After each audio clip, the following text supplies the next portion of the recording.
Connaissant mon goût pour la chose.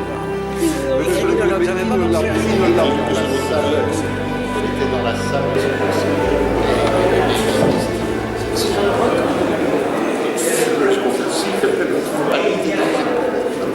Que disait Pierre Mertens à 10 ans?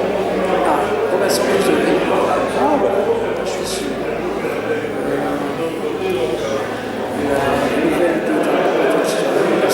C'est pas 10 ans. Déjà. J'ai lu très vite. Je chipais des livres. Je ne sais plus si j'ai jamais lu un livre en fait. Les Giono, vous avez lu? Oui, avec beaucoup très vite, avec énormément de livres, surtout la fameuse trilogie algérienne. Comme ça, c'est jamais. L'angle de secours pour l'enfant là. Ouais, c'était en mineur, ça ressemblait à Giono. Enfin, Franciscanios. La culotte. Ah, oui. Oui, j'ai jamais vu ça. Les frisons roches. C'est une époque, c'était une époque aussi. Il faut aimer la montagne. Oui, mais en fait, c'était l'aventure, c'était aller au-delà de soi, je dois dire. Et leur première poésie, c'était tout. Première lecture de poème. Ça remonte. La Polynaire. Moi, j'avais quand même 12-13 ans.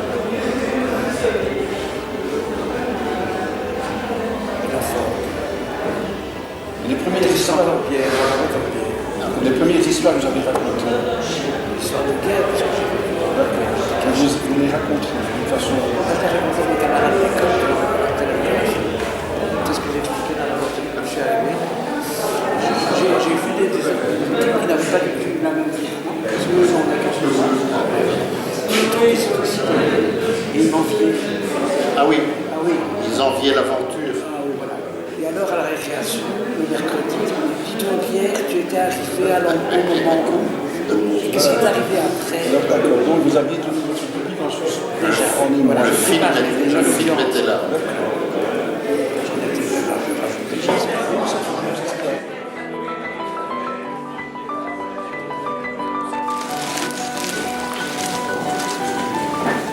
Voilà. Si vous voulez bien, nous allons commencer en vous souhaitant évidemment la bienvenue.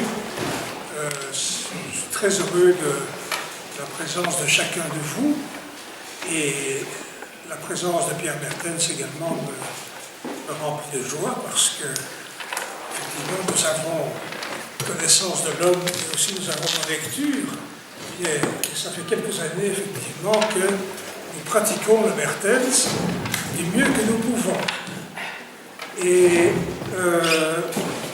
à ce propos, je voulais que cet entretien, comme les trois autres qui vont suivre, puisse nous servir à démonter un peu le mécanisme de l'horloge, écrivain, savoir, évidemment, tes œuvres sont connues, tes œuvres sont lues. Ce qui nous intéresse aujourd'hui, c'est de savoir comment tout ça est arrivé, comment tu as pu être écrivain un jour. Et tu m'as fait remarquer très justement, il y a aussi une semaine, tu m'as dit, mais Jean-Pierre Orban, il a eu cette curiosité de se poser les mêmes questions que nous aujourd'hui, à savoir comment es-tu devenu écrivain, ce qui t'a guidé, etc. Et bien d'autres choses encore. Moi, j'ai bien aimé le titre de son travail, Pierre Mertens, Genèse d'un écrivain, et puis il ajoute d'un tortillard de banlieue au pigeonnier de Jean Quérol. Oui. Alors, qu'est-ce qu'on va expliquer tout cela, Pierre? Oui, alors c'est un petit travail qui n'est qu'un préliminaire, un très gros travail Voilà. Qui va éclore, je crois, en septembre de cette année, sous forme numérique et papier. Je crois qu'il y avait bien 1 millier de pages numériques, c'est pour ça que ce n'était pas possible de le reproduire en papier sous cette forme. Et il a choisi de fabrication nouvelle. Mais ce qui t'a soumis là, c'est un travail, effectivement, auquel se livrent certains de ses confrères, qui est d'aller chercher de fait les secrets de fabrication, la genèse de la création de tel ou tel. Je me trouve en très bonne compagnie, puisque à côté d'un des écrivains que j'admire le plus au monde, qui est Kateb Yassine, admirable écrivain algérien dont on ne parle, à mon avis, pas assez, mais c'est que l'un parmi d'autres. Nous vivons dans une terre d'oubli. Je vous signale qu'un des plus grands écrivains du XXe siècle est mort il y a quelques mois et qu'il a eu droit à 7 lignes dans le journal Le Soir. C'est Régent Ducharme, écrivain québécois considérable. Et dans mes applaudissements, j'ai vu que mes applaudissements étaient partagés. J'en étais très heureux par un prix Nobel de littérature qui s'appelle Jean-Marie Leclésio. Et Leclésio m'a dit plusieurs fois combien il partageait mon admiration pour Ducharme. Voilà, c'est une anecdote. Oui. Mais je voudrais dire de but en blanc Vas-y. combien je suis sensible à cette invitation parce qu'elle me met dans la posture d'un des personnages les plus étourdissants de la littérature, c'est-à-dire le narrateur dans La recherche du temps perdu. À revoir certains visages ici ce soir, j'ai l'impression de vivre le temps retrouvé. Et c'est très émouvant pour moi, parce que je les croyais peut-être perdus pour moi, pour toujours. Et les voilà qui reparaissent. Et à celles et à ceux qui m'ont fait la gentillesse de venir m'écouter, m'avoir si longtemps perdu de vue, je dis merci à cause de ça. Et comme Proust fait évidemment partie de mon panthéon, ça tombe très bien. Bien. Alors, avec tout ça, je n'ai pas répondu à ta question. Mais la question, c'était le sous-titre de notre ami Ah, le tortillard. Bon, d'un tortillard de banlieue au pigeonnier de Jean Quérol. Alors, le titre, tu vas l'expliquer peut-être. Oui, alors j'ai eu, pour le dire tout simplement, ce qu'on appelle joliment et de façon un peu euphémistique une enfance cachée. Non pas une fois, mais 36 fois, puisque je ne fais pas partie de ceux qui restaient toujours au même endroit, mais qu'il fallait balader pendant toute la guerre, de Jean Blou à Arlon, et de Charleroi à Jodogne, à Maransart, pour des raisons de sécurité, pour des raisons d'abord que vous devinez, sur lesquelles il n'est pas nécessaire de m'appesantir, mais pour d'autres, c'est que mes parents étaient inscrits dans ce qu'on a appelé le réseau orphingé de la résistance. Régine était une avocate anversoise, juive, absolument remarquable, qui est devenue une grande amie après la guerre, qui m'a un peu formé. Elle avait perdu son mari dénoncé à la Gestapo par un certain Nothomb. Je passe, c'est les meilleurs. Et Régine a survécu un certain temps, s'est réinscrite au barreau et est devenue une étincelante avocate du barreau de Bruxelles. Voilà.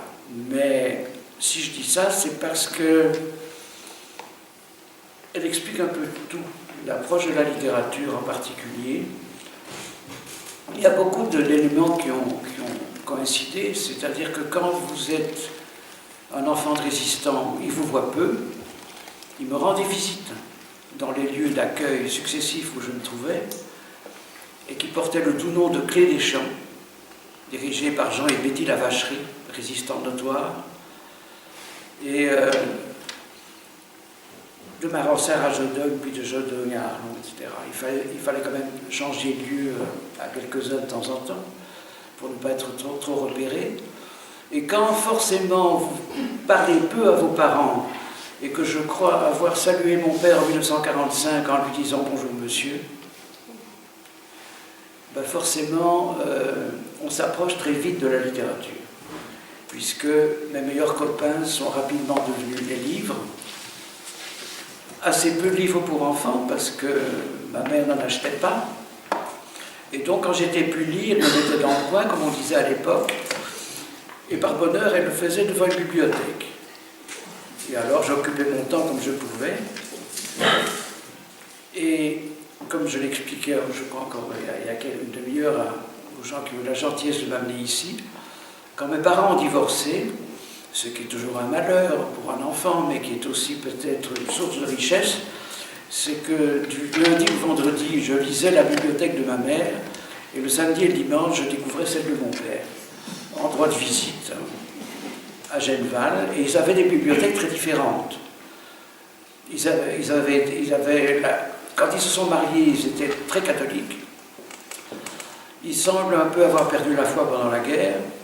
Ils se sont très fort rapprochés du Parti communiste et des représentants de l'ambassade de l'Union soviétique à Bruxelles. Et puis mon père a, je le crois, recouvré la foi, ma mère jamais. Et donc je lisais La Révolution trahie, ou le discours central du Parti communiste, ou Le don paisible, ou du Sholokov, de l'Ehrenburg, et tout ça chez ma mère. Et le samedi et le dimanche, Bernanos, Mauriac, Julien Green.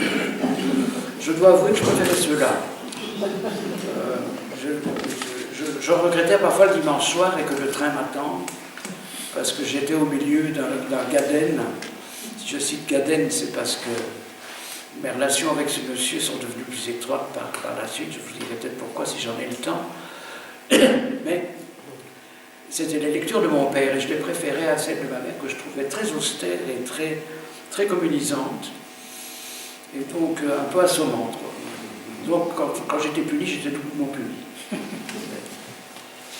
Voilà. Oui, donc beaucoup de lectures, et très précoces forcément, et dans un grand désordre, et sûrement très déraisonnable.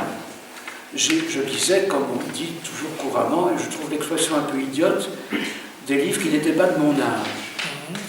Ben, quel âge j'avais? Vous savez, quand on vous cache et que vous êtes en pleine guerre, vous n'avez plus d'âge. Est-ce qu'on est encore un enfant quand on vous dit de faire attention lorsque vous descendez l'escalier, si vous croisez quelqu'un qui est habillé en vert, etc., de ne surtout pas le saluer, de ne pas répondre à ses questions? Est-ce qu'on est encore un enfant? Est-ce que tu oublies bien, dès que j'ai pu parler et entendre et comprendre, tu n'oublies pas que tu ne dois rien dire, jamais à ces gens-là, mais tu ne dois pas non plus te taire tout à fait, tu dois mentir, tu dois dire ceci et cela plutôt que ceci et cela, puisque au 3e étage du 20 soir du Solbosch, on cachait Ilia qui venait d'Ukraine, Nathan qui venait d'Égypte, ou un tel autre qui venait de Tchétchénie, et voilà, tous juifs.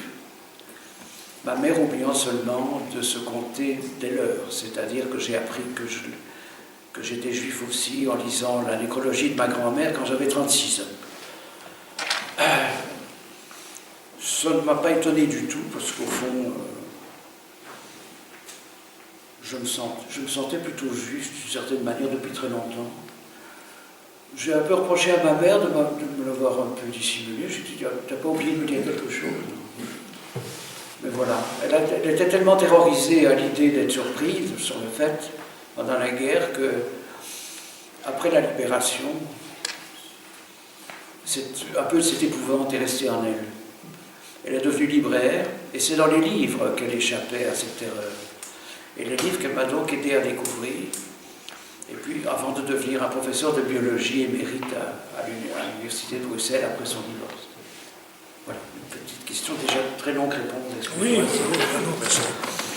mais je dis des choses que je raconte rarement. Mais c'est ça, c'est pour ça que... Parce que beaucoup de gens à qui j'aurais pu déjà le dire, ça serait pas mal foutu. Voilà. Et donc, alors, je ne dis les choses que quand j'ai l'impression qu'elles peuvent être entendues. Oui. Je pense à Jean-Pierre Orban qui dit, voilà... Oui, alors Jean Quérol, peut-être il faut dire. Jean Quérol. Alors je viens, le tortillard, c'est tout simplement le train qui m'amenait d'Ixelles à Genneval le samedi matin quand j'allais rejoindre mon père et lui accorder son droit de visite. Au fond, c'est moi qui avais le droit de visite, c'était pas lui. Et donc c'était un tortillard qui s'arrêtait à toutes les gares, Gunendal, Bakenbos, La Hulpe, etc. Et forcément, je lisais déjà beaucoup dans le train. Et un jour, alors je passe à Quérol, pour vraiment répondre cette fois-ci à ta question.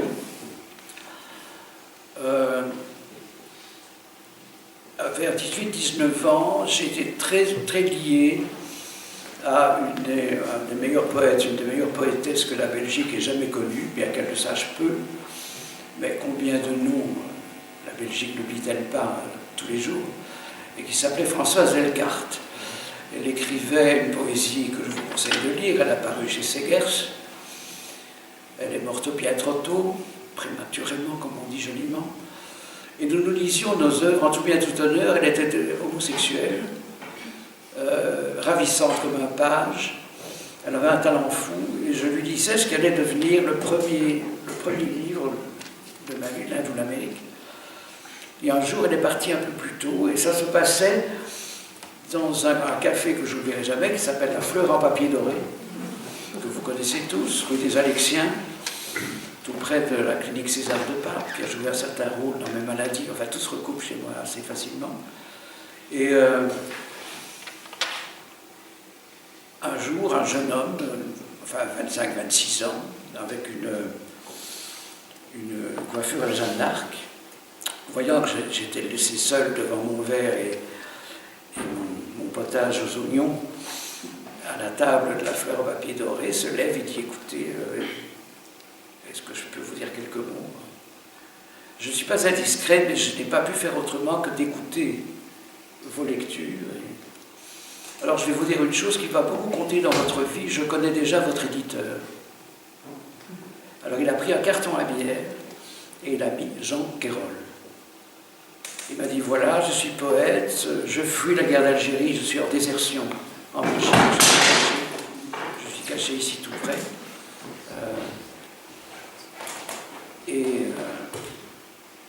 Je travaille déjà pour cet homme, qui est à mon avis le plus grand éditeur français vivant, que pour bien des raisons vous allez adorer.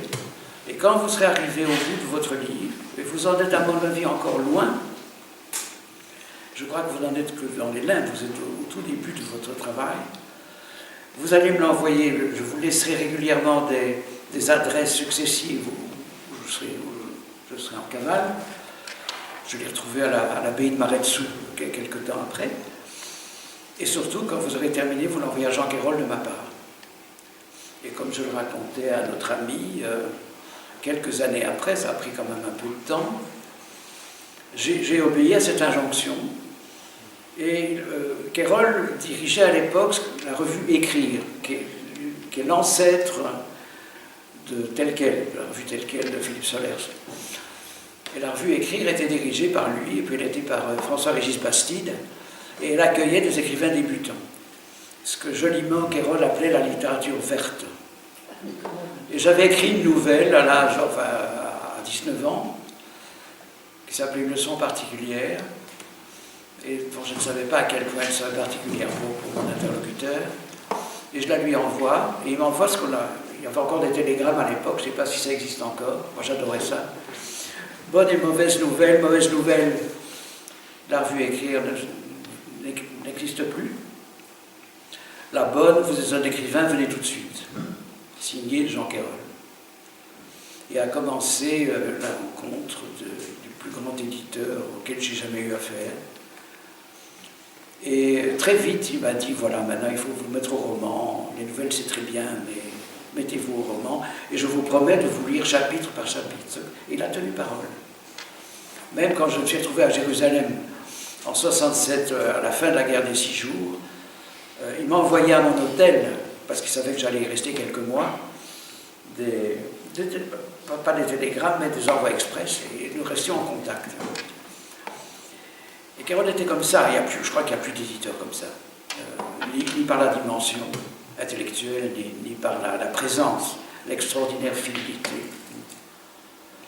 En plus, Quérol, j'ai rapidement su qu'il était rescapé de Mauthausen, et j'étais occupé d'écrire ma thèse d'agrégation en droit qui porte sur l'imprescriptibilité des crimes de guerre et contre l'humanité, qui est un des livres de moi qu'on lit le moins, et on a bien tort. C'est un de ceux dont je suis le plus fier. Et notamment parce qu'il a une dimension que peu ont soupçonnée, qui est romanesque. Ce n'est pas seulement un essai sur la pire chose qui soit au monde, c'est-à-dire la déportation, mais c'est une analyse du mur de l'oubli, de la prescription qui est une chose abominable pour les crimes. Jusqu'en 1965, les crimes commis par les nazis étaient prescrits au bout de 30 ans. Donc c'est à cause de l'imminence de l'échéance qu'on s'est adonné à l'écriture de lois rendant imprescriptibles les crimes dits contre l'humanité. Et la Belgique a été une des premières à suivre, avant la France, je crois. Et comme Carole revenait de Montauzel, on a évidemment beaucoup parlé de ça aussi. On pourrait s'attendre à ce que tu aies suivi des études de lettres et finalement tu nous parles de la faculté de droit. Est-ce que tu peux expliquer cette orientation-là? Jamais un choix n'a été aussi facile à faire. Quand j'ai écrit mon premier livre, je ne voulais en écrire qu'un. Pour des raisons inexplicables, je voulais écrire un très long livre, mais qui serait mon premier et mon dernier, et qui raconterait mon enfance, parce que j'estimais qu'une vie d'écrivain se terminait à la fin de son enfance. C'est une idée comme ça, d'énergumène que j'avais. Et donc je me disais que quand j'entrerai à l'université, je cesserai d'écrire, je ferai autre chose. Et puis bon, je n'ai pas tenu parole. Et ça devait s'appeler Paysage avec la chute d'Icare, qui est le tableau que je mets le plus haut au monde, le tableau de Bruegel à Admiral, qui résumait, je trouve, très bien mon propos. Et qu'est-ce que je devais dire à ce sujet? Ton choix. Oui, c'est ça. Alors, voilà, vient l'échéance mortelle, c'est-à-dire l'entrée dans le monde adulte. Je détestais l'idée d'entrer à l'université, parce que l'enfance allait prendre fin, et même si ça n'avait pas été un paradis, j'avais peur de quitter cet endroit-là. Mais je me dis, c'est pas seulement pour mes parents que je le fais, il paraît qu'il faut le faire. J'étais 8 jours, je me suis inscrit dans 2 facultés, à tout hasard, en philo romane et en droit. Et j'ai pendant 8 jours été écouter les cours à l'une et à l'autre. Et au bout de 8 jours, le choix était évident. Je n'avais rien à faire en philologie, mais j'avais peut-être des choses à faire en droit. Et pourquoi le droit? Pas du tout avec l'idée de devenir juriste, mais déjà l'idée de rester écrivain. Parce que je me disais que par le droit, j'apprendrais infiniment plus de choses utiles à un écrivain que la philologie ne m'en apporterait jamais. Je n'ai aucune espèce de dédain pour les philologues, j'en rencontre beaucoup parmi mes amis, mais je crois qu'ils comprendront pourquoi. Pour moi, le droit, et ce n'était pas le droit interne qui m'attirait, c'était déjà le droit international, c'est-à-dire les grands procès politiques. J'ai suivi avec passion à 13 ans l'affaire Rosenberg, qui est une histoire qui m'a complètement modifié sur le plan idéologique pour la vie. Et puis j'ai rencontré un merveilleux personnage qui s'appelle Henri Rollin, et j'ai assisté par bonheur, quand je me suis inscrit, à sa dernière année d'enseignement, et donc à sa dernière leçon. C'était un homme prodigieux, un des plus grands que le Parti socialiste ait jamais compté dans ses rangs, qui d'ailleurs avait quelques démêlés avec un homme que j'ai bien connu aussi, mais que j'appréciais pour d'autres raisons, qui était Paul-Henri Spaak. Paul-Henri Spaak qui m'a fait le bonheur de préfacer mon premier essai politique sur l'influence chinoise en Afrique, l'Afrique de Pékin. C'est amusant parce que j'ai sorti l'Inde ou l'Amérique et l'Afrique de Pékin, ça fait beaucoup de géographie à la fois. Enfin voilà. Donc... Oui. Est-ce que je réponds enfin à ta question? Tu réponds à la question. Oui, donc j'ai choisi le droit, oui. parce que le droit m'offrirait des fenêtres ouvertes sur le monde, pas du tout l'espace des prétoires, mais l'espace des prétoires étrangers, c'est-à-dire les grands procès politiques de la Grèce des colonels, de la fin du franquisme en Espagne, au Portugal sous Caetano, au Chili bientôt sous Pinochet, au Biafra, où j'ai pu entrer pour 2-3 jours et puis ressortir, en Palestine où je suis retourné 17 fois. Bref, voilà, c'est tout ça, et tout ça a nourri pas mal de mes livres, et surtout un des plus importants, mais pour des raisons obscures, parce que c'est un des seuls regrets que je ne m'explique vraiment pas, je crois qu'un de mes meilleurs, ça s'appelle Les bons offices, et c'est un livre dont personne ne me parle plus jamais. Je vous assure qu'il n'a pas pris une ride. Ce livre est paru en 1974. Régis Debray a dit que c'était un des livres majeurs du XXe siècle, je lui laisse la responsabilité de ce jugement. Il n'est pas le seul. Moi, je crois que c'est un de ceux dont je suis le plus fier. Et je crois qu'il n'est même pas réédité. Il a été réédité en poche 2 fois, et puis je crois qu'on s'en est complètement détourné. Je ne sais pas pourquoi. Il paraît que j'ai écrit de beaux livres après, mais celui-là, c'est peut-être celui dont je me targue, dont je me revendique le plus encore aujourd'hui. Parce qu'il décrit l'odyssée d'une espèce d'Ulysse politique, d'un modérateur belge, d'un observateur neutre, qui navigue entre Israël et la Palestine, et qui quelque part en meurt, c'est-à-dire se disloque d'aimer d'amour 2 peuples irréconciliables, ou apparemment, soi-disant irréconciliables. Et il en meurt dans un désert. Je crois que c'est une fable assez convaincante. Et quand je jette encore un coup d'œil dedans, je me dis, tiens, ce livre, on dirait qu'il a été écrit il y a 1 an, il y a 3 mois. La situation politique est exactement aujourd'hui celle que je décris dans ce bouquin. Elle n'a pas bougé d'un pouce. Mais ce n'est pas seulement pour cette raison. C'est parce que formellement, puisque c'est la forme qui t'intéresse, je crois que littérairement, c'est un style pour aujourd'hui. Oui, tout à fait. J'aimerais bien qu'on revienne, si tu veux, sur le... Bon, tu as parlé des bibliothèques, celle de la mère, celle du père, tes premières lectures. Et puis il y a un moment tout de même où tu vas quitter la bibliothèque pour écrire toi-même. Oui. Alors qu'est-ce que tu écris? Des poèmes? Est-ce que tu écris un journal? Je crois que j'ai écrit un sonnet sur ma affliction. Par bonheur, je ne l'ai jamais retrouvé. Et puis la poésie était complètement terminée pour moi, pas du tout comme lecteur, bien entendu, parce que j'en ai lu beaucoup. Et même des poètes qu'on ne lit plus aujourd'hui, comme Corbière, que j'adore, comme Laforgue. Ça rend généralement mes préférés, comme Pichette, enfin, il y a des gens qui ne s'en disent plus rien du tout. Avant de passer à Baudelaire, beau forcément. Voilà, Mayakovsky. Voilà. Mais voilà, la poésie, non. Tout de suite la prose et tout de suite la fiction. J'ai bien bouché une espèce de journal intime, mais qui se tournait tout de suite en fiction. Je n'aime d'ailleurs le genre du journal intime que quand il est romanesque.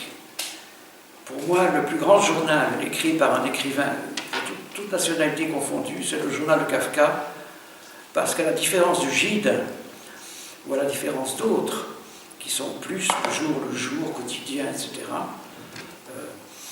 Kafka commence dans une des premières pages, d'ailleurs la clé de ce comportement, il a cette phrase, il y en a 10 000 que je pourrais citer, il dit « Notre défaite, le quotidien ». Il dit, ce qui est horrible dans la vie, c'est qu'elle soit si quotidienne. C'est une de ses immenses trouvailles. Et c'est ce qui fait que le journal de Kafka est le plus souvent une rêverie, une Traumreise en allemand, puisque telle était sa langue. C'est une rêverie, c'est toujours de l'imaginaire. Kafka n'est pas un seul instant réaliste. Qu'est-ce que c'est ça, le réalisme? Et je dirais presque, il est mieux que ça, il est hyper réaliste. Je peux vous dire comment... Parce que l'anecdote est savoureuse. Je l'ai découvert puisqu'il a changé ma vie d'écrivain et de lecteur. J'avais un examen de géométrie plane et de géométrie dans l'espace et d'algèbre pour lesquels j'étais très peu doué. J'étais affligé à un certain mois de juin d'un épouvantable rhume des foins et d'une crise d'asthme qui ne passait pas. Et ma mère me dit, écoute, je ne connais qu'un médecin, malheureusement c'est un gynécologue, mais je vais quand même t'envoyer chez lui. Il s'appelait Jean de Pape, qui est tout simplement le petit-fils de César. Un merveilleux personnage, j'espère qu'il vit encore et qu'il m'entend. Et il m'a dit, ben écoute, il a dit à ma mère, je vais arranger ça, je vais lui faire une piqûre de cortisone, enfin qu'il vienne, etc. Je suis entré dans une salle d'attente où il n'y avait que des femmes, généralement assez bedonnantes, et qui m'ont vu entrer avec une très grande méfiance. Et pour me donner une contenance, en rougissant, j'ai vu qu'il y avait des livres autour de nous, et j'en ai vu un dont le titre m'attirait, La muraille de Chine. Je me dis, tiens, ça doit être une espèce de lotus bleu. J'ai pris la muraille de Chine, et 1 heure après, j'ai senti une petite tape sur l'épaule. Et alors, Pierrot, c'est beau. Tu as l'air très occupé, je te signale que tu n'as plus d'asthme. Moi, je veux bien te faire une piqûre, mais à quoi ça servirait? On dirait que monsieur a arrangé ça. Eh bien, je te l'offre. Alors, je suis rentré chez moi, j'ai dit à ma mère, j'ai rassuré ma mère en disant que j'avais été très bien traité par son confrère. Et je me suis plongé dans la noaille de Chine. Le lendemain, je suis allé chez Cormand, rue Hohenstein, acheter tous les Kafka. J'en ai choisi un, je ne crois pas au hasard, qui s'appelle La Métamorphose. Et La Métamorphose a métamorphosé ma vie. Je l'ai lu en un jour et une nuit, et je n'étais plus le même. J'étais plus le même comme enfant, j'étais plus le même comme garçon, j'étais plus le même comme lecteur, et j'étais peut-être déjà un écrivain, en naissant. Bon, tout ça est antérieur à la rencontre avec Descartes et Perrin, et c'est un flashback, quoi. Voilà. Oui. Tu as dit, tu as écrit que l'écriture, finalement, c'est comme une maladie. Mais c'est aussi un remède en même temps. Mais je Une crois, maladie et un remède. je crois que c'est le mal et son remède. Comme Kafka. Kafka, on le présente toujours comme une espèce de grand malheureux, comme ça donne parfaitement désespéré. Ça prouve une extraordinaire légèreté d'écriture, de lecture, une inattention, une distraction folle. C'est un écrivain qui a été une fois bien traduit. Je peux avoir le premier traducteur en français qui s'appelait Alexandre Vialat, dont on s'est autorisé à dire le plus grand mal, comme quoi il n'était pas un grand germaniste, qu'il y avait beaucoup de fautes dans cette traduction. Alors c'est que c'est Vialat qui a le génie, parce qu'en français c'est absolument merveilleux. Et chaque fois que j'ai lu une autre traduction que la sienne, ça m'est tombé des mains. Donc il faut croire que Vialat avait quand même quelques mérites. Et Vialat racontait volontiers que Kafka, quand il lisait ses textes à ses amis, notamment un de ceux qui va le plus compter, il riait tout le temps, il était pris d'hilarité. Et c'est vrai qu'il y a quelque chose un humour noir phénoménal dans cette œuvre. Et pas seulement noir d'ailleurs. Mais il y a cette phrase qui est la clé de tout. Ne pas désespérer même de ce que tu ne désespères pas, voilà exactement ce qui s'appelle vivre. Je vous avoue que c'est une phrase qui m'accompagne jour et nuit depuis que je l'ai découverte. Je crois que c'est la clé de l'existence. Ne pas désespérer même de ce que tu ne désespères pas. Voilà exactement ce qui s'appelle vivre. Et Kafka, qui était très malade, ne demandait qu'à vivre. Ne demandait qu'à vivre. Et il est mort, paraît-il, heureux. Et il ne faut pas en douter. Il y a de l'allégresse dans cette œuvre. Il n'y a pas seulement cette façon de prévoir le pire. Une des étrangetés de la vie et de l'histoire étant que cet homme, qui est le prophète des camps de concentration, est mort en 1924, et que la femme qu'il a le plus aimée s'appelle Milena Jesenska, et qu'elle est morte à Ravensbrück en 1942. Ce sont des étrangetés de la vie. Elle est morte d'un mal que son amant avait dénoncé et qu'il ne verrait jamais. Je te propose de reparler un instant de l'école. Alors, je sais que tu as travaillé un périodique polycopié qui s'appelle La Vaisselle. Oui. Je sais qu'on a souligné ton écriture épurée, elliptique. Alors, tu écris seul, mais tu n'es pas seul. C'est-à-dire, quelle a été la réaction de tes condisciples lorsque tu t'es mis à écrire? Et aussi, quelle a été la réaction de tes maîtres en disant, voilà, est-ce que c'est un auteur? Est-ce que c'est... Mais plutôt, la réaction était plutôt bienveillante. J'ai suivi à l'école primaire, je suis allé dans une espèce de succursale de Grelais qui s'appelle Ahmed. C'est peut-être un nom qui dit quelque chose à quelques-uns. On n'en parle plus guère aujourd'hui. C'était une école un peu expérimentale. Je n'y ai pas connu que des joies. Il y avait des cruautés aussi dans cet enseignement. Je n'ai pas le temps d'en parler ce soir, mais au lieu de nous faire des rédactions, le professeur de français nous faisait faire ce qu'on appelait des travaux spontanés, c'est-à-dire de l'écriture un peu automatique, comme ça. Et donc on choisissait soi-même son sujet. Et j'avais choisi la jeunesse de D'Artagnan, l'enfance de D'Artagnan. Parce que les trois mousquetaires que ma mère s'évertuait à me faire lire et qui m'assommaient, je me suis dit, mais qu'est-ce que c'est ces gens qui n'ont pas d'enfance? C'est pas intéressant. Ça n'a aucun intérêt. J'ai malheureusement perdu ça, mais je prêtais à D'Artagnan une très belle enfance, à Athos aussi. J'avais une faiblesse pour Athos. Pour Porthos aussi, parce que Porthos, le gros, là, le plus bête, vous ne savez pas comment il est mort. Je m'intéresse fort à la mort de Porthos. Quelqu'un a très bien raconté. Ça, c'est le Brisparin, dans un film de Jean-Luc Godard. Porthos est à La Rochelle et il subit le siège et puis il y a des rochers qui descendent. Il y en a un qui vient droit vers lui, il se met à courir comme il peut, il a une très grosse bedaine, donc il court maladroitement, au lieu de zigzaguer, il court tout droit, et il découvre la marche avec stupeur, il dit mais c'est extraordinaire, donc on pousse le pied gauche, et puis le temps, et mais c'est prodigieux, et malheureusement, il réfléchit trop et il ralentit. Et donc la roche le rejoint. Et comme le dit Brisparin, au fond, la première fois qu'il a pensé, il en est mort.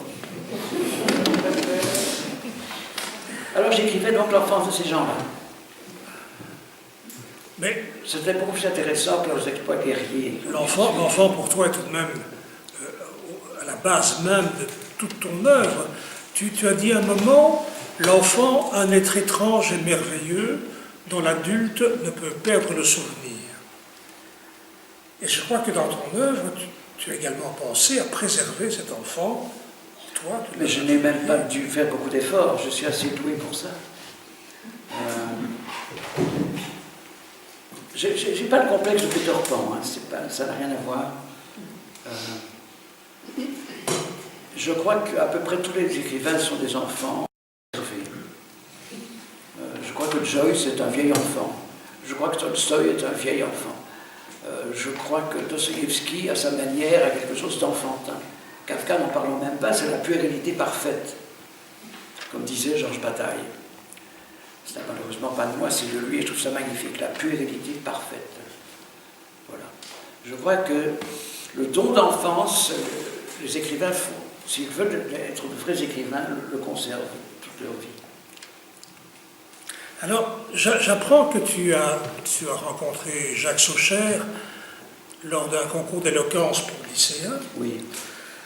J'entends aussi que Paul-Henri Spaak en a parlé à un moment. Il t'aurait dit, vous deviendrez politicien ou écrivain.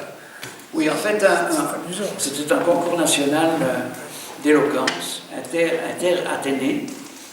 J'avais été désigné par mon Athénée, qui était Etterbeek. Et un des prix, c'était de déjeuner le lendemain du concours avec l'homme qui était le ministre des Affaires étrangères, magnifique que nous avons eu, et à l'époque le bourgmestre de Saint-Gilles, où se passait le concours. Et Spaak m'a dit, à mon avis, vous ferez de la politique, vous serez écrivain, choisissez plutôt la littérature. Et je dis pourquoi je ne suis pas doué pour la politique. Non, pas du tout. Mais moi j'ai fait le choix inverse et je le regrette. Mais j'étais un écrivain peu doué, c'est pour ça que j'ai fait de la politique.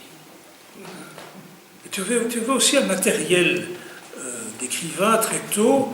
Je me suis laissé dire que c'était des feuilles d'écolier à double ligne, oui. Que c'était un cahier à spirale métallique, que c'était aussi des notes elliptiques raturées, liées à la biographie. Voilà.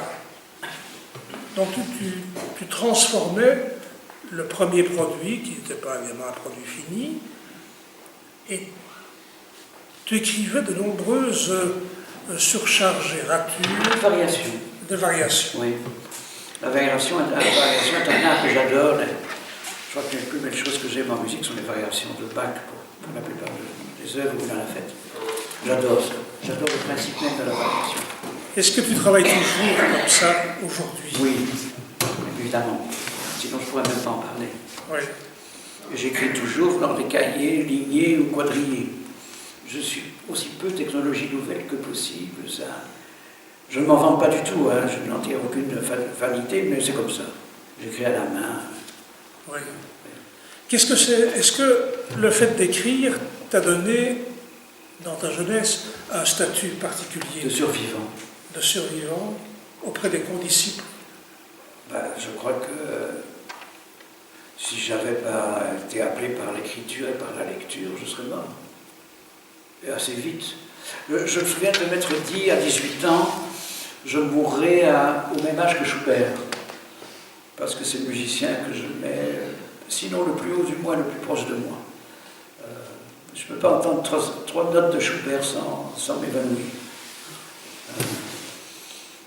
J'adore Bach, j'adore Brahms, j'adore Janáček, j'adore Bartók, j'adore Berg, Schönberg, mais Schubert, il n'y a rien à faire, c'est plus que ça.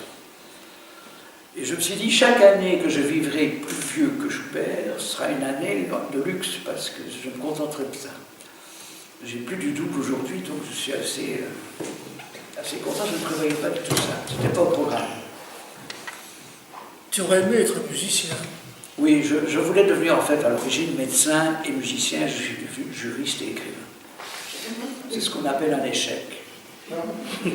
Mais je crois que comme juriste, je me suis un peu conduit en médecin, et je crois qu'en écrivain, je me conduis un peu en musicien, donc c'est de la compensation. Voilà. Alors, oui, mais c'est je me souviens... Faites attention à ça, parce que c'est Tout vrai, à fait, c'est- tout à fait. Je me souviens d'un livre qui m'a paru, en tout cas, qui m'a semblé te faire infiniment plaisir, c'est Le paysage avec la chute d'Icare. Oui.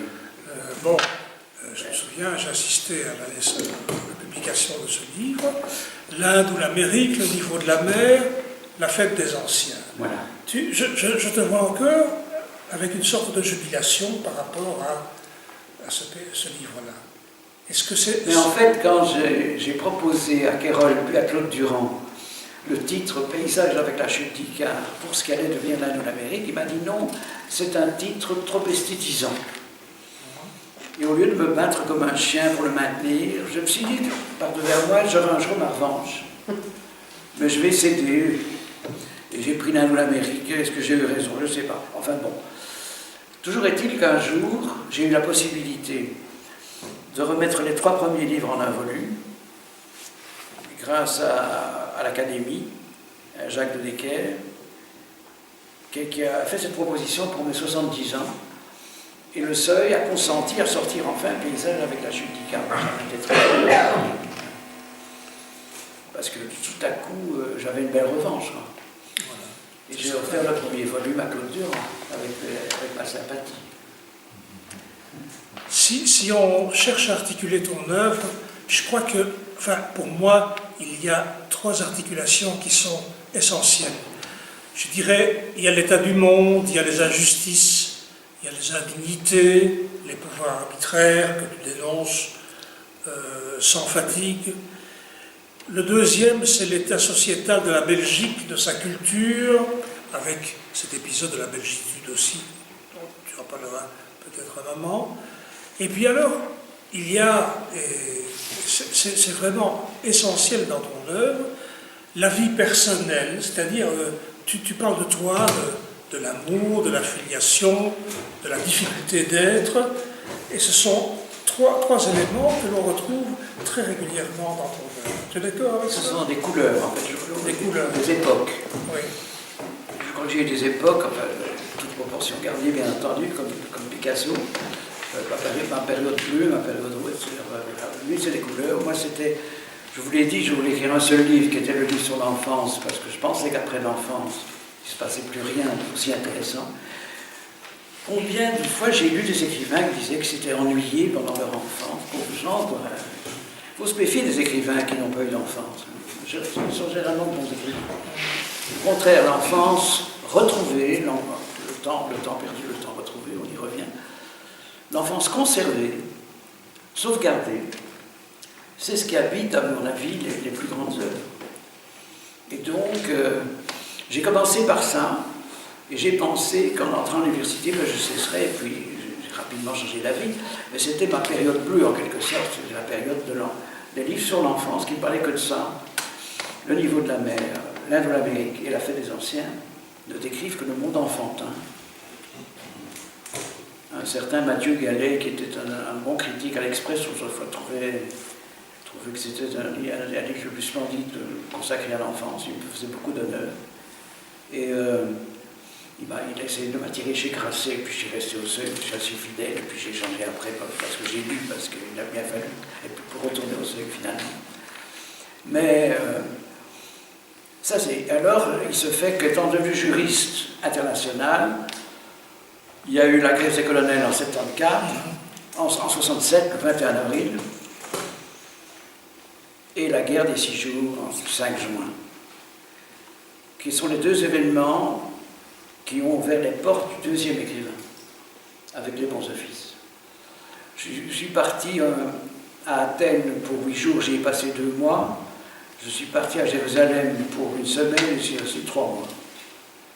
Et comme juriste, évidemment, j'ai fait mon boulot d'observateur judiciaire en suivant des procès politiques, en écoutant des soldats. Mais comme j'étais loin d'épuiser le sujet dans mes rapports techniques, si j'ose dire,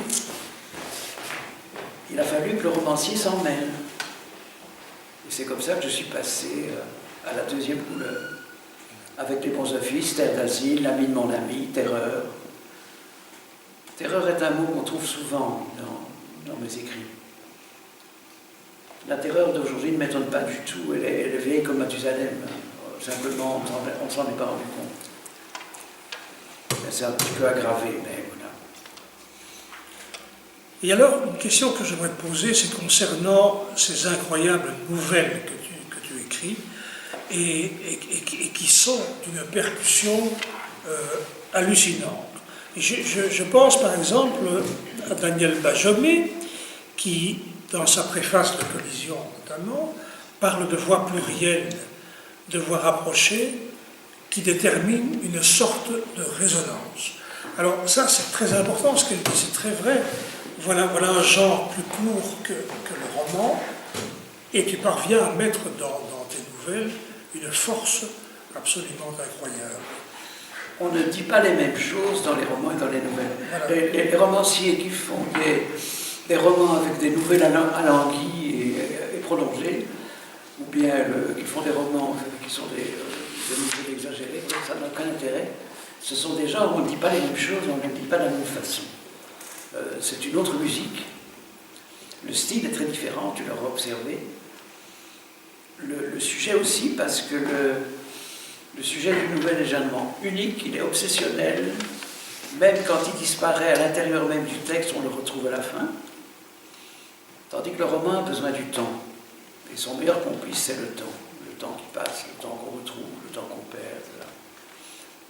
La nouvelle pas. La nouvelle, tout peut se passer en 1 seconde. Comme j'aime beaucoup que tu emploies le mot percussif, je crois que c'est de l'ordre de la percussion. Oui. Est-ce que l'écrivain que tu es peut vivre en harmonie avec le sociologue, le philosophe, le polémiste? Il doit bien s'en accommoder. Est-ce qu'ils ne se combattent pas en toi quelque part lorsque tu écris un roman en disant tout de même, tu t'es donné en tout cas des règles? Il n'y a pas de concurrence déloyale oui. dans ce domaine-là. Le juriste sert l'écrivain, le sociologue aussi, au lieu de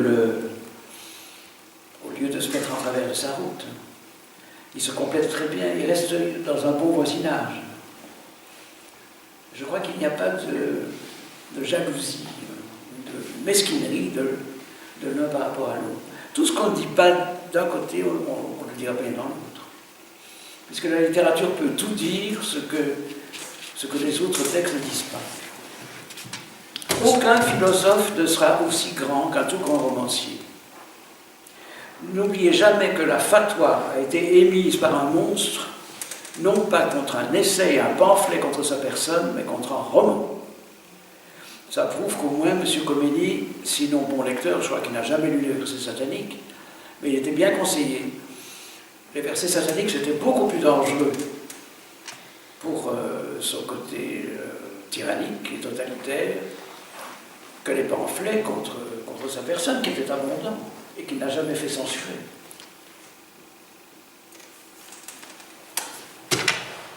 Il y a quelques années, je t'ai demandé de te prononcer sur ce que tu penses réellement du romantisme. Parce que j'avais un séminaire à l'époque sur le romantisme, et tu as écrit quelque chose de magnifique en disant le romantisme, ben, il faut qu'il existe, il faut en tout cas en parler, et sinon les êtres deviennent secs. S'il n'y a pas ce romantisme là-bas, on est en but à une sécheresse qui s'installe. Tu es toujours d'accord avec ce que tu veux dire? Bien sûr, mais j'ajoute très volontiers qu'il y a dans le romantisme une composante ambiguë. Beaucoup de grands fachos et beaucoup de grands idéologues inhumains sont de grands romantiques qui font simplement un usage détestable du romantisme. Ce que quelqu'un a très bien relevé, qui est mon ami Milan Kundera. Kundera a très bien expliqué ça, sa haine du romantisme à cause de ça. Parce qu'il a vécu dans un pays où le romantisme menait au gouffre de la tyrannie. Tu as expliqué tes différents métiers, et ce métier d'écrivain qui finalement donne à penser que tous les autres interviennent également dans l'écriture. Un métier que tu n'as pas cité, c'est l'architecte. Tu n'es pas architecte. Et cependant, là c'est Majomet qui l'a indiqué également aussi, et je suis bien d'accord avec elle, il y a dans ton œuvre une architecture fictionnelle qui est hyper construite. Rien n'est laissé au hasard dans ce qui fait la progression de tes romans. Est-ce que c'est toujours le cas? Ça, c'est un jugement très, très généreux, donc je ne peux pas me faire juge. C'est-à-dire, ça, c'est comme tu le ressens. C'est vrai que ce à quoi je suis plus attentif avant de me mettre au travail pour un livre, c'est sa structure. Oui. Et par bonheur, je ne sais pas toujours où je vais, mais je sais d'où je dois partir. Et puis, c'est pas l'Inde ou l'Amérique pour rien, je pars pour l'Inde et j'arrive en Amérique. C'est-à-dire que je ne prévois jamais tout à fait la fin de mes livres. Elle survient quand elle peut survenir. Voilà, donc je pars pour l'Inde et j'arrive à New York. Voilà. Au Baltimore. On dit des choses étonnantes, par exemple, c'est une question bateau, mais il y a des écrivains qui disent qu'ils trouvent la paix dans l'écriture, et moi j'ai le sentiment que chacun de tes livres est presque une révolution permanente. Non, c'est l'orage. C'est l'orage. L'orage désiré. Donc il n'y a pas de paix dans l'écriture. Non. Il y a des moments d'apaisement. Il y a des moments où je me rassérène, comme on dit, mais la paix totale, pas du tout. Non, c'est un combat, c'est un conflit, c'est une guérilla. Ah oui. Il y a quelque chose d'inconsolable quand on écrit. C'est qu'il y a quelque chose dont on ne se remet pas et dont il faut rendre compte. Donc il n'est pas question de... On est plus heureux à la fin qu'au début.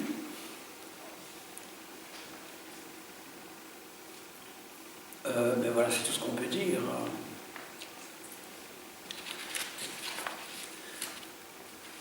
Non, la paix, je ne crois pas.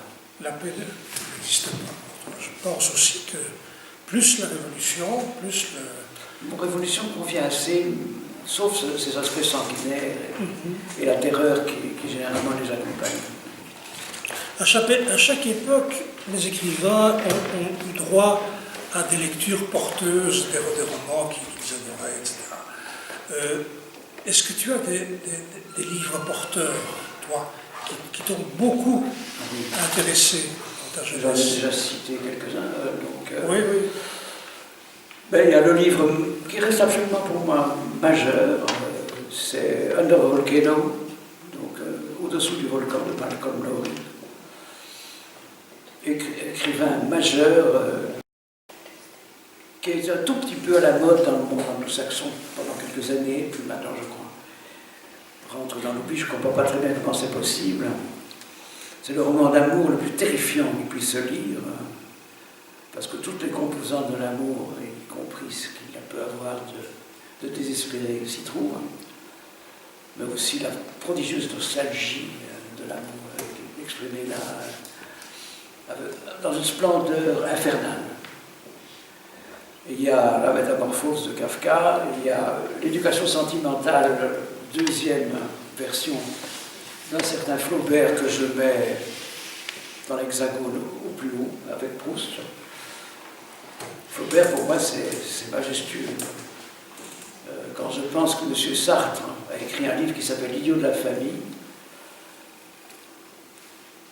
qui est un livre extraordinairement savant,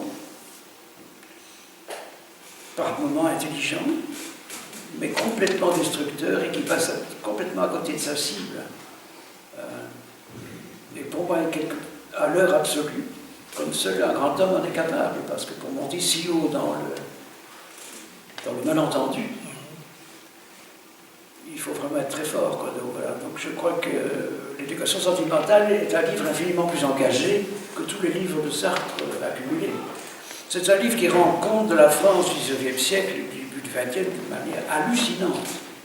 Vous ne trouverez jamais mieux. Vous savez que Flaubert, c'est comme soi-disant retiré des voitures, comme on dit, désengagé, est le seul qui est parlé dans Proust est le seul avec Flaubert à avoir été aussi engagé. Proust aussi. Proust et Flaubert connaissent cette malédiction d'être traités d'aristocrates mondains, retirés de leur époque. Et l'un a écrit l'éducation sentimentale, qui est un livre extraordinaire pour tout ce qui va concerner la commune. Et dans Jean Santeuil, vous trouvez la dénonciation du génocide des Arméniens, dont tout le monde en France se contrefoutait. À l'époque où un certain Proust, lui, y apportait de l'attention. Alors, c'est quoi l'engagement? C'est quoi l'engagement? Est-ce que c'est parler des choses quand les autres n'en parlent pas? C'est fort comme tout le monde, ah, un tel parle, je vais en parler aussi. L'Arménie, à l'époque, profisait perte. Hein. Eh bien, M. Proust s'y intéressait. Ouais. Il faut se méfier des mots. Hein. Les plus engagés ne sont pas ceux qu'on croit. Mais moi, j'ai le sentiment que Proust est finalement très mal connu. C'est-à-dire qu'il est toujours à retrouver, enfin, comme le temps. Toujours à retrouver. Il est toujours à retrouver. C'est magnifique, ça, parce qu'il y a du boulot pour nos successeurs. Ouais. Oui. Mais certains l'ont rencontré et d'autres vont s'y acharner dans la suite des temps, ce qui est très bien, ça va continuer. Je vais te poser une question concernant la Belgique, parce que forcément tu en as parlé, tu as presque signé la notion de belgitude en son temps, et puis tu t'en es éloigné, et puis tu as le paysage littéraire belge d'aujourd'hui.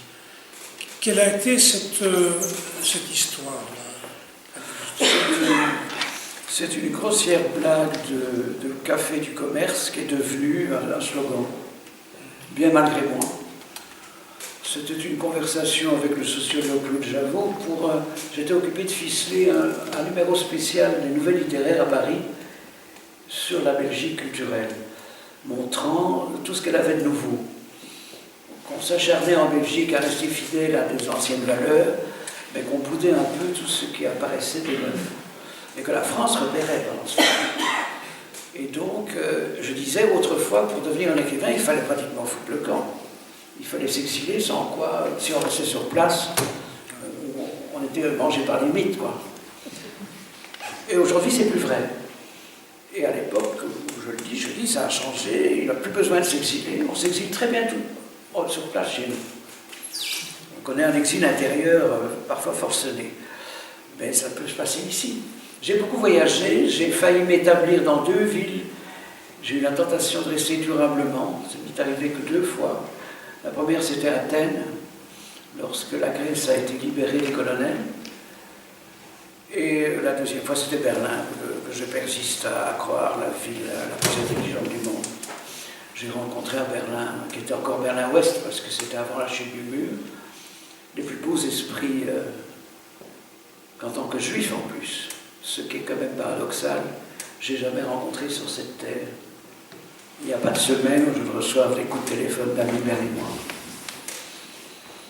qui m'ont fort désapprouvé quand j'ai choisi de revenir chez moi. En 87, ils trouvaient que j'étais beaucoup plus heureux chez eux. Il y a des jours où je suis prêt à le penser. Voilà. On a parlé de tes voyages, tu en as cité quelques-uns, mais je sais que tu es particulièrement attiré par l'Amérique latine. Elle te fascine de différentes manières. Pourquoi? Voilà, c'est l'histoire qui répond. C'est-à-dire que l'Amérique latine est une Europe prolongée. C'est vraiment le Chili, c'est surtout au Chili, à l'Argentine que je pense. Il y a quelque chose, quand vous lisez bien Borges ou Cortázar, qui sont pour moi les deux plus grands, ou même Garcia Marquez, ou quoi, vous lisez de la littérature qui a encore quelque chose d'européen, mais c'est de l'Europe prolongée. Un peu exotique forcément, mais ce sont des esprits européens, c'est du génie européen. Et qui a une couleur, qui a un chatoiement très particulier, qui la rend évidemment exotique, mais le génie européen n'en est pas absent. J'ai jamais eu de discussion politique aussi européenne qu'à Santiago ou Buenos Aires. Alors quand vous parlez à quelqu'un qui sait parler politique à Buenos Aires, je vous assure que ce n'est pas du tout des carabistouilles, comme on dit chez nous, de café du commerce. Hein. C'est pas de l'engagement place de Beaucaire. C'est pas d'idéologie avenue Égée. Hein. À l'auditoire 22-15. Ça va plus haut. Oui, parce que si j'ai une certaine hargne contre une certaine sorte de gens, ce sont ces grands sédentaires qui n'iraient même pas dans un lieu exotique totalitaire pour voir comment c'est, ne serait-ce qu'un week-end. Hein. Ils décrètent le bon et le mal, avenue Égée, avenue de Rache, avenue immense. Ils voient tout dans des Beaucaire et à la bourse. Hein. Pas besoin de se déplacer, chers amis. Surtout pas de déplacement, pourrait encore changer la vie. Il y a un livre, je voudrais bien que tu me racontes un petit peu l'origine de ce livre qui m'a touché vraiment jusqu'au fond de moi-même. Et ce livre, c'est Pérasma. Est-ce que tu veux expliquer ce qui t'a conduit à écrire un livre pareil? C'est une question qui rejoint très bien des choses que j'ai déjà pu dire, c'est-à-dire que au fond, c'est l'histoire d'un homme qui vit son premier amour tard dans la vie. Il s'aperçoit qu'il n'a pas vécu de premier amour. Il est tout de suite passé à l'amour mûr. Et il a échappé à cette chose féerique que doit être le premier amour. Et il tombe sur une jeune femme qui le lui inspire comme s'il était encore un adolescent. Et avec tout le drame que ça suppose, c'est-à-dire que ça ne se termine pas très bien, mais tous les émois dont il aura fait l'économie et que la vie personnelle qu'il aura vécue ne lui aura pas fait connaître, il les trouve avec retard.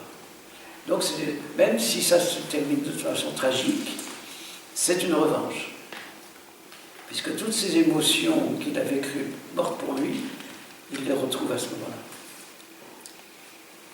Ce qui est extraordinaire dans Pérasma aussi, c'est que tu fais apparaître les petites douleurs quotidiennes, les ennuis de santé, à la fois comme dérisoires et comme touchantes, finalement. C'est un livre touchant, Pérasma. Quels sont les échos que tu as reçus? Tout de même, tu as dû étonner. Il y a des livres qui étonnent tout de même dans ton œuvre. Si je pense à Perdre, c'est un livre étonnant. Jacques-Antoine disait de toi à l'époque, je me souviens bien, tu vas voir, Pierre, il étonnera toujours. En tout cas, il prend tous les risques. Il a ajouté, il prend tous les risques. Il m'a dit ça. Et j'ai dit finalement, oui, c'est vrai, tu prends des risques.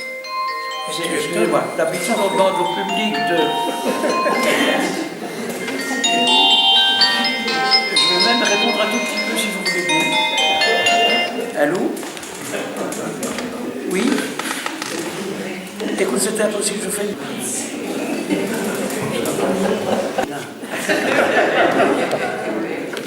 Je vais demander à quelqu'un. Oui. Donc Pérasma, c'est ça. Mais en même temps, c'est un livre sur la musique, l'amour de la musique aussi. Oui. Donc c'est une musicienne, il y a tout ça qui joue là. Mais c'est tout de même fondamentalement différent des autres livres que tu as écrits. Là aussi, tu prends des risques. Je me dis qu'en parlant de soi, comme tu le fais, ou d'un personnage qui pourrait être toi, effectivement, quand on se voit comme ça, on dit, mon Dieu, mais est-ce que c'est vraiment le personnage que je suis, ou que j'ai été, que je pourrais être? On se sent concerné par tes racistes. Moi, je suis ravi d'apprendre qu'on peut se reconnaître, parce que ça, je ne le savais pas en l'écrivant. Mais au contraire, je croyais qu'il était très singulier. C'est un livre qui en a désarçonné plus d'un. Même des gens qui croyaient bien me connaître découvraient peut-être une face qu'ils ne soupçonnaient pas. Voilà. Ou que j'aurais dissimulé à mon insu. Je lis aussi dans un commentaire à propos de toi que Terre d'asile, parfois, a un côté légèrement ironique. Oui. Tu peux expliquer? C'est l'histoire d'un réfugié chilien à Bruxelles qui a tout perdu, qui a perdu son pays puisqu'il en a été chassé, qui a perdu la démocratie puisqu'un dictateur s'est installé dans ses ruines, qui a dû s'exiler et qui arrive dans un pays aussi petit que le sien, dont il n'a aucune clé, et où il est accueilli quelquefois sur des malentendus. On voudrait faire de lui une espèce de héros idéologique, alors qu'il n'est pas comme ça du tout, qu'il est un homme plutôt plus ordinaire. Ce n'est pas un héros, c'est pas un champion, c'est pas un martyr. Mais c'est le monsieur tout le monde, arrêté et subissant des tortures, comme seuls, généralement, de grands combattants l'ont subi. Et qui les subit tout autant, et aussi profondément. Et qui n'aime pas parler de ça de façon frivole et mondaine, devant des publics, d'aficionados comme ça, qui voient, sur un malentendu énorme, veulent voir une espèce de champion de la démocratie écrasé et tout. Ça le fait bien rire, lui. Il est beaucoup plus humble que ça. C'est un Candide. Il est beaucoup plus modeste. Il est effaré qu'on veuille le surcharger d'oripeaux, alors qu'il est beaucoup plus simple que tout ça. Mais que la monstruosité du totalitarisme, c'est d'écraser encore beaucoup plus les gens comme lui que les militants. Et ça, visiblement, quand ces interlocuteurs dans des débats le comprennent, ils sont très déçus. Ah, nous, on croyait qu'on invitait un champion, c'est un homme quelconque. Et quand il explique ce que l'homme quelconque est occupé de vivre dans une dictature, ils ne veulent tout simplement pas l'entendre, ça ne les intéresse pas. D'où l'ironie de ce livre. C'est amusant parce que c'est un livre qui a eu beaucoup plus, au départ, un accueil beaucoup plus généreux au Chili, de la part de mes lecteurs chiliens qui connaissaient le français, que de la part des Belges. Quelques gauchistes belges me regrettaient que je l'ai écrit parce que ça découronnait un peu certains militants un peu bruyants et vociférants, mais ça révélait l'homme qui est dans l'ombre de tout ça. Tandis que les Chiliens exilés, eux, savaient que je parlais d'eux.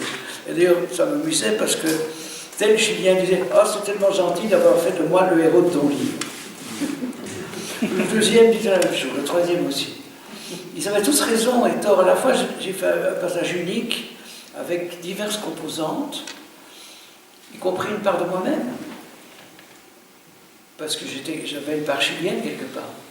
J'étais aussi quelconque sur le plan de la réalité politique que cet homme-là. Donc je m'identifiais à lui. Et Régis Debray, encore lui, et Claude Durand, ils ne sont pas trompés en disant c'est formidable de parler de soi à travers un personnage étranger, comme ça. Voilà. Ouais. Parce que ma façon d'être en politique est un peu celle de Jaime Morales au Chili. Oui. D'abord, cette personne à relever qui s'appelait Jaime Morales. En français, ça donne Gêne Moral. Et puis ça, personne ne s'est rendu compte. Mais Jaime étant un prénom très commun, et Morales un patronyme aussi, on ne s'en est pas aperçu. Je me disais qu'on a lu beaucoup de tes commentaires sur la Belgique, sur sur l'évolution de ce pays, aussi sur les indignités, et on pourrait croire que tu aurais pu t'assagir au fil du temps.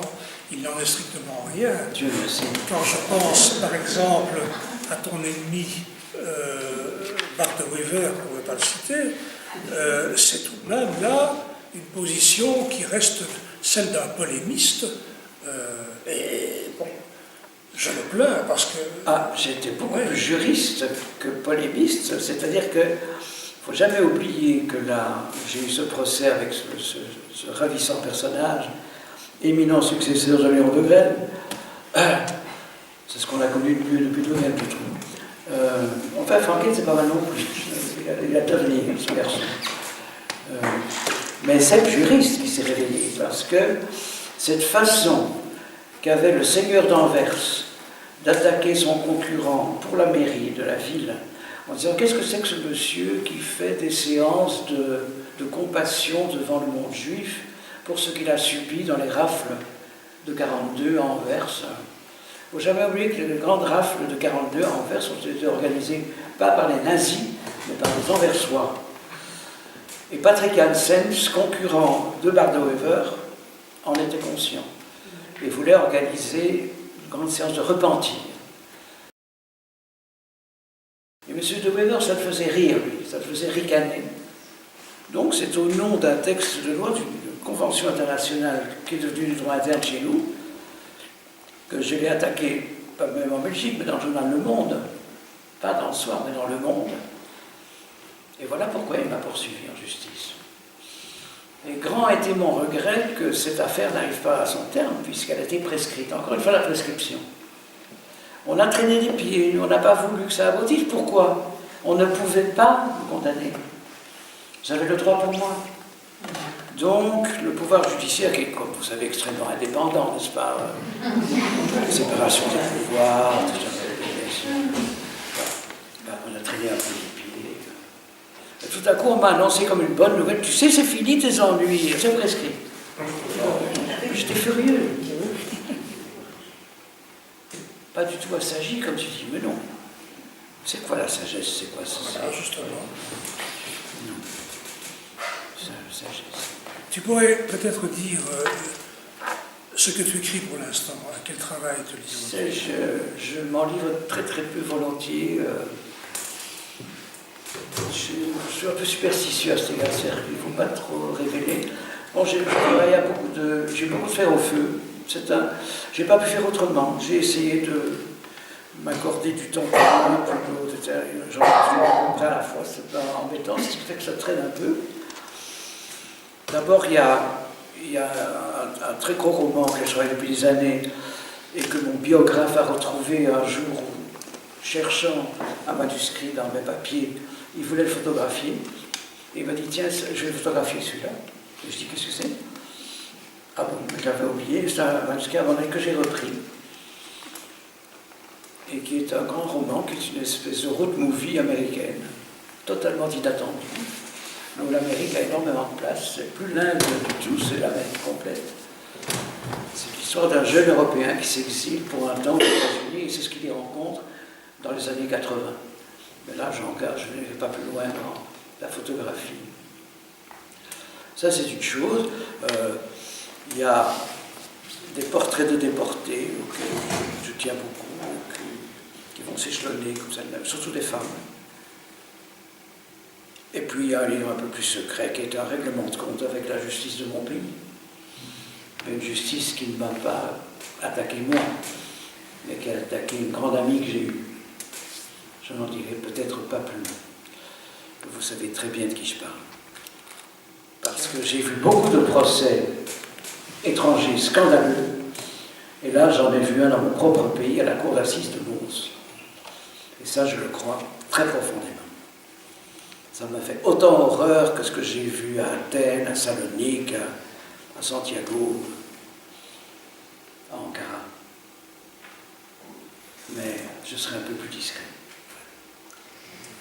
Ce serait peut-être intéressant qu'un de nos amis, ou plusieurs d'entre vous, te pose également une question. Volontiers. et je suis certain que tu répondras le mieux possible. Vous avez la parole. On vous l'a retiré très longtemps quand même. Vous la retirez longtemps. Revenons à vos bibliothèques, à votre bibliothèque d'enfants. Vous aviez, comme vous l'aviez expliqué tantôt, mais qui découvriez-vous Qui? comme auteur? Qui découvrais-tu? Ah, Daniel Defoe, évidemment, Robinson Crusoe. Ça, parce que je n'ai pas cru un seul instant que c'était un livre pour enfants, ce que ce n'est pas du tout.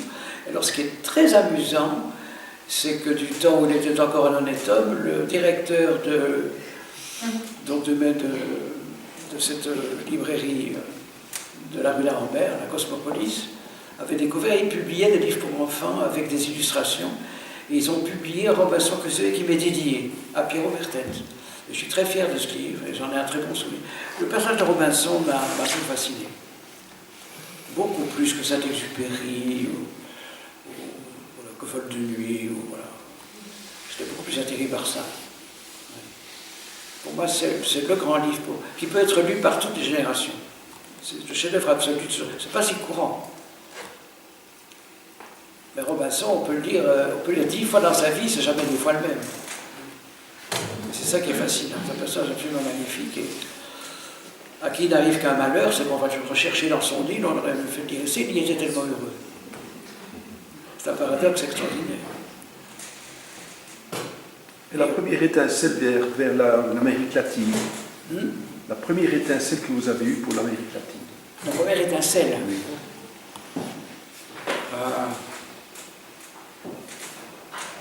Il faut être honnête dans ces cas-là, il faut réfléchir un peu pour ne pas mentir. Hein,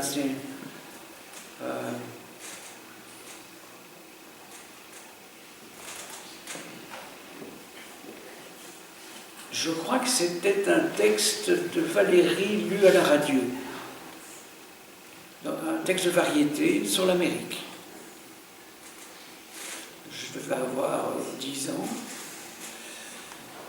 Et ce grand homme, hélas un peu négligé aujourd'hui, rendait justice à l'Amérique, disant que l'Europe y allait fort quand elle dénigrait si facilement le monde américain. Et que lui, pour tout le Valéry qu'il était, lui rendait hommage. Et je ne sais pas pourquoi j'étais accroché à la radio, et j'ai demandé une explication à ma mère, et ça m'a tout de suite... C'est une des pépites qui m'est tombée. Il y en a sûrement d'autres. Hein. Il y a la voix de Camus lisant L'étranger. Parce que c'était un lecteur magnifique de ses propres œuvres. Voilà, des choses comme ça. Mais c'était radiophonique. J'écoutais très volontiers des émissions littéraires. Plus qu'aujourd'hui, parce qu'aujourd'hui, il n'y en a pratiquement plus. On ne parle pas très bien de la littérature dans les médias aujourd'hui. Naguère, il y avait des émissions fétiches. C'est fini tout ça. C'est notre époque. Alors les étincelles, c'est bien quand ça vient à la fois par l'écrit et par l'oreille, et par la musique. Quoi. Quel regard avez-vous sur le... J'étais plus sensible à ça qu'à la voix de Jean-Paul Sartre disant un peu de socialisme, beaucoup de nationalisme, cela s'est appelé un jour le national-socialisme. Oh, c'est fort, mais j'aimais pas beaucoup la voix, je n'étais pas très sensible. Là, j'aimais pas trop. Je préférais Malraux. Malgré l'éloquence, l'emphase, mais quand il appelle Jean Moulin au Panthéon, mon Dieu, comment résister à ça? Entre ici, Jean Moulin, c'est magnifique. Je crois que ça a été une des étincelles, ça. L'entrée de Jean Moulin au Panthéon. J'ai trouvé ça absolument superbe. Et je n'ai pas du tout été dérangé par la soi-disant emphase de Malraux. D'ailleurs, Malraux est un homme à qui il faudra rendre justice. On l'a beaucoup écorné, on l'a beaucoup abîmé. On a prétendu que c'était un grand mythomane.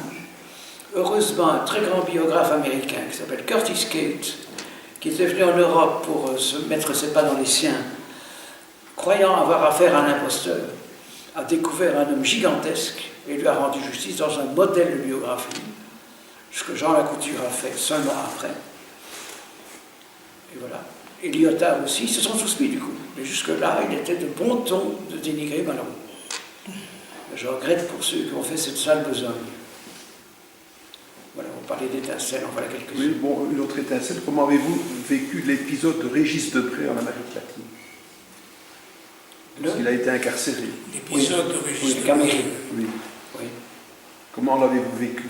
Ah, ben, évidemment, très, très concerné, comme on dit, d'autant plus que j'étais déjà très lié à Roger Lallemand, qui était son avocat, puisque Debray a été défendu par un avocat belge de renom, qui était Roger Lallemand, qui est mort il y a une bonne année. Mais c'était lui qui a fait tout le boulot. Et c'est comme ça qu'on a découvert Debray, et puis on a découvert Debray écrivain, et se mettre à écrire des livres. Quelqu'un d'autre aurait une question à poser? Il y a un nom, oui, que j'aurais aimé entendre, un nom extrêmement chargé d'histoire, c'est celui de Gottfried Benn. Oui. Oui, voilà. Et je suppose que vous avez des choses intéressantes à dire à propos de son parcours. Mais Ben, c'est un cas étonnant parce que, je vais vous dire comment ça s'est passé. C'était en 84, je crois, c'était un jour d'été. J'interrogeais mes étudiants en droit international, encore à l'époque. Et c'était un jour de juin, de juillet, non, de juin. Et je m'étais réveillé un peu tôt, il faisait très lumineux et très beau. Et je me dis, tiens, je vais lire 1 heure ou 2 sur ma terrasse avant d'aller interroger mes pauvres martyrs. Bien que je crois que j'étais plutôt généreux, comme prof, il vous le dirait. Mais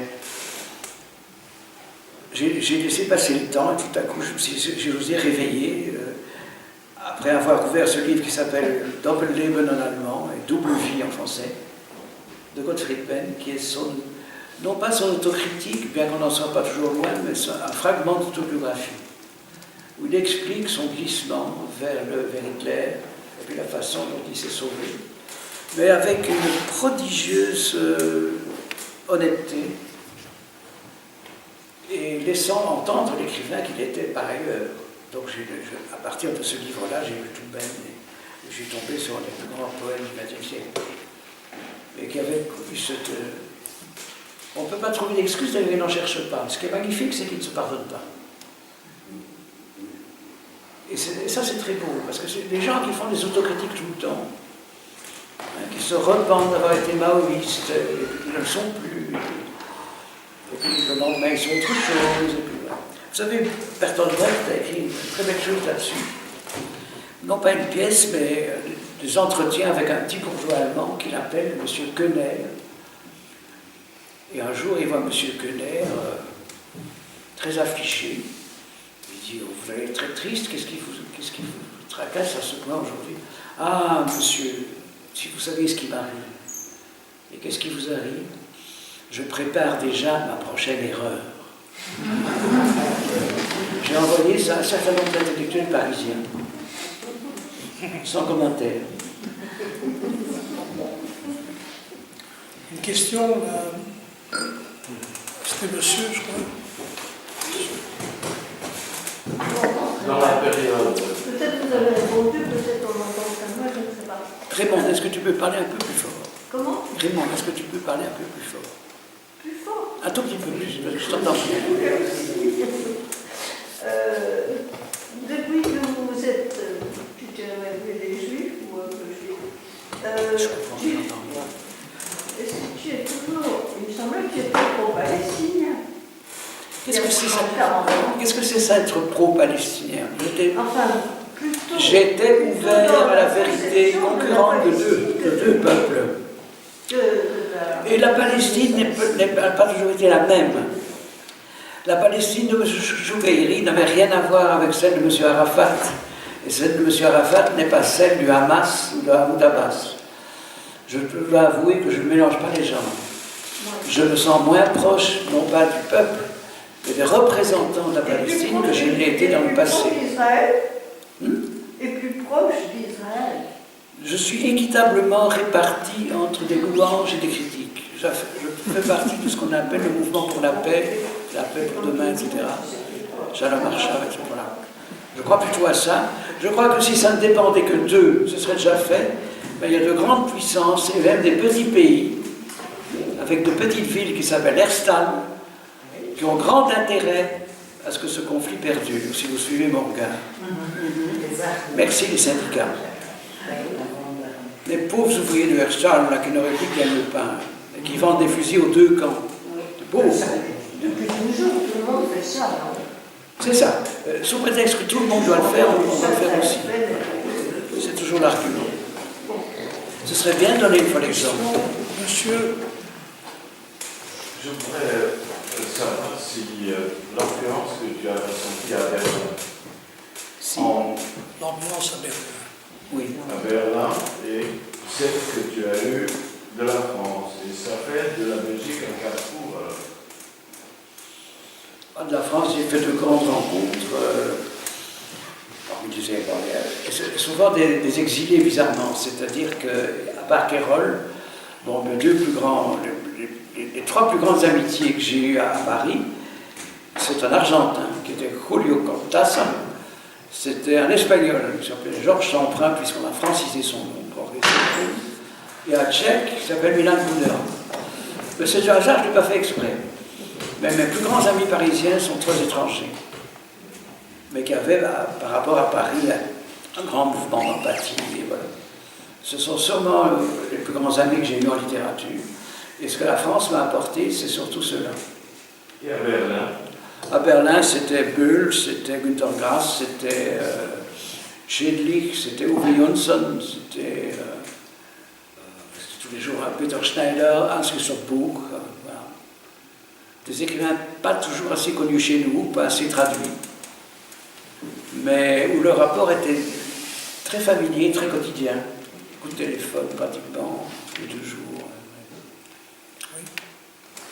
En parlant des grandes puissances, tu as évoqué un roman de l'exil aux États-Unis, un jeune Européen en exil aux États-Unis, et sans vouloir préjuger du contenu, mais en même temps manifestant une impatience à découvrir ce roman, est-ce qu'il n'y aurait pas une urgence à sortir ce livre quand on voit que le président qui est venu remplacer un président comme Barack Obama, est-ce qu'il n'y a pas, c'est pas le moment de sortir ce livre? Ben, tu sais, le moment ne le choisit pas. J'avais abandonné ce bouquin qui pourtant me rendait très joyeux. Et je ne sais pas pourquoi, je crois que c'est Perdre qui est venu. Le projet de Perdre est venu seul. C'est bizarre, parfois, vous savez, on n'est pas toujours totalement indépendant de ses choix. Parce que si on a affaire à un très bon éditeur, il est parfois de bons conseils, donc on est tenté de l'écouter. Et voilà ce qui est arrivé, j'étais occupé d'écrire ce livre, dans l'allégresse, hein, je le souligne. Et voilà qu'un jeune éditeur belge, parfois je voulais un peu aussi encourager l'édition de ce pays, qui je trouve ne compte pas assez de bons éditeurs, il s'appelait Michel Bourdin, qui dirigeait Telle une approche, me dit, ce serait formidable que tu fasses pour moi un érotique. Un érotique comme ça, ça ne prendra pas beaucoup de temps.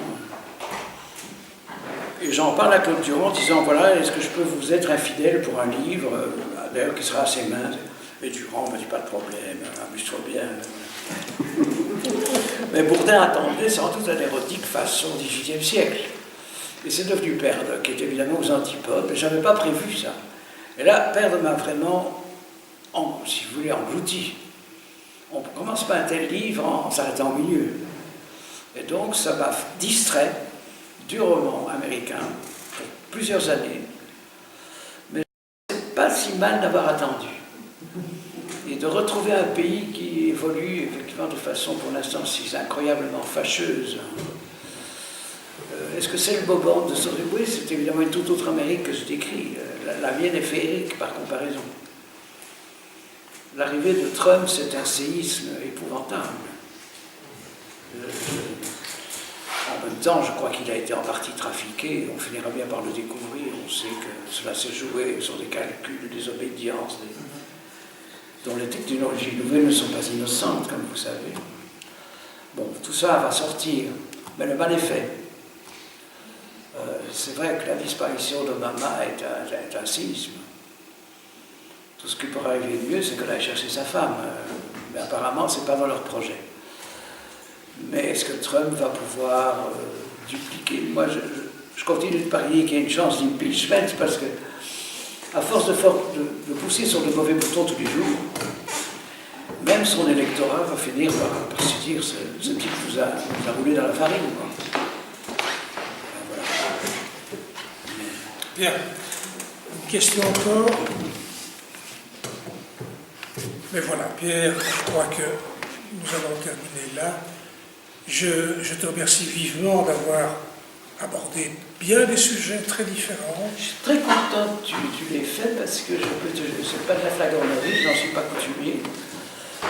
Je me suis assez fréquemment trouvé dans cette posture. Avec toi, c'est toujours. C'est si simple. Hein, parce que tu vas. Il y a ces intervieweurs qui écoutent plus leurs questions qui n'écouteront la réponse, si vous voyez ce que je veux dire. Il y en a comme ça à la radio, à Musique 3. Il y a parfois des gens, ils s'écoutent parler, ils écoutent la question, ils écoutent à peine la réponse. Bon ben, où est-ce qu'on est là? J'en ai connu comme ça. Et sauf parfois, il y a des gens qui vont à l'essentiel. J'ai accordé quelques interviews récemment, justement, avec quelqu'un de la radio, qui ne posait que des questions naïvement essentielles, et qui s'appelle Axel Thierry. J'en étais enchanté parce que je pouvais parler de la musique comme je l'aimais. Elle ne cherchait pas à faire la compliquée. Et je ne connaissais pas Axel Thierry, je la connaissais mal. Et là, je l'ai découverte. Ma fille, qui est américaine maintenant et qui me téléphone de ses impressions, me dit elle est formidable, cette femme, elle ne pose que des questions totalement importantes et essentielles. Comme Michel. Ils ne font pas les malins. Ils ne vont pas comme ça chercher le fil à couper le beurre midi à 14h. Méfiez-vous des intervieweurs qui se prennent pour la vraie vedette. Ce sont des gens assommants, donc il ne reste rien. Mais quand on vous met au pied du mur, comme il le fait si gentiment, ça cesse d'être un mur de la honte.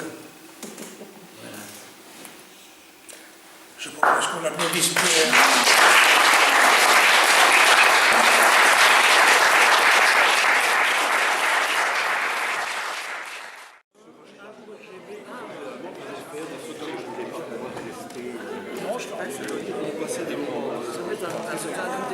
Et alors, un autre personnage, c'est délicieux.